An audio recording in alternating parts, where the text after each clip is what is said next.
Hello learners, welcome to Management Classes with Pallavi. Today in this video I am going to start my next topic of business law, that is we will discuss about the classification of contract. तो contract and agreement में क्या difference है मैंने अपनी last video में बताया है।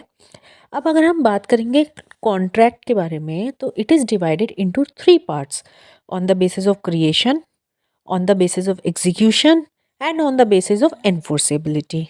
इसके भी सब पार्ट्स हैं, one by one we will discuss all. इस वीडियो में मैं आपको बताऊंगी classification of contract on the basis of creation.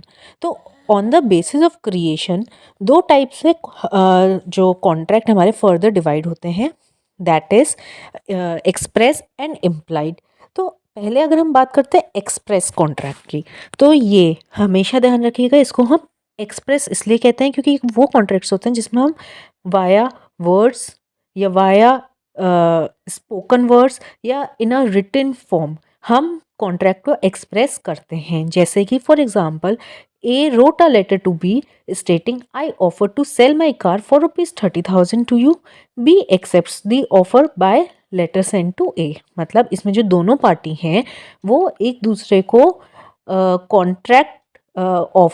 Contract में ऑफर देने और उसको एक्सेप्ट करने के लिए चीज़ों को एक्सप्रेस करते हैं। किन 3 फॉर्म्स में? In the forms of words, in the forms of spoken words and in written form. ठीक है।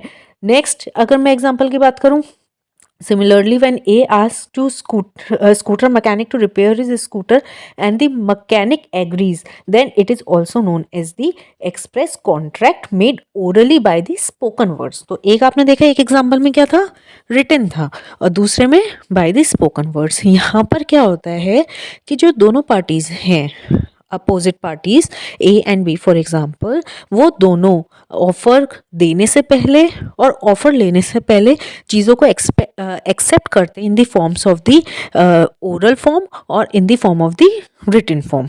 अब बात करते हैं इम्प्लाइड। इम्प्लाइड का मतलब है कि एक पार्टी अगर कुछ ऑफर या कॉन्ट्रैक्ट में एंटर होने के लिए कह रही है तो दूसरा पार्टी बिना बोले उस चीज़ को एक्सेप्ट कर रहा है। हमने एक्सप्रेस में क्या करा था कि दोनों parties in the form of words इधर रिटन और ओरल कॉन्ट्रैक्ट को कॉन्ट्रैक्ट में ऑफर दे भी रहे हैं और एक्सेप्ट भी कर रहे हैं। लेकिन इम्प्लाइड में क्या है, अपने आप समझना। ठीक है, आप ऐसे समझिए कि जो दूसरी पार्टी है या जो दोनों पार्टीज हैं वो आपसी लेन देन के लिए अपने आप समझ रहे हैं। ठीक है, it is created by the conduct और एक्ट्स ऑफ द पार्टी। ठीक है, ये कभी भी रिटन या स्पोकन वर्ड्स में नहीं होता है। For example where a coolie in uniform carries the luggage of a. For example मैं रेलवे स्टेशन पे हूँ, सामने मेरे एक कुली है, मैंने उसको बोला है कि भैया मेरा आपको लगेज बाहर तक लेकर जाना है। तो यहाँ पर अंडरस्टैंडेबल है कि अगर कुली मेरा लगेज उठाएगा तो मुझे उसको पेमेंट करना है।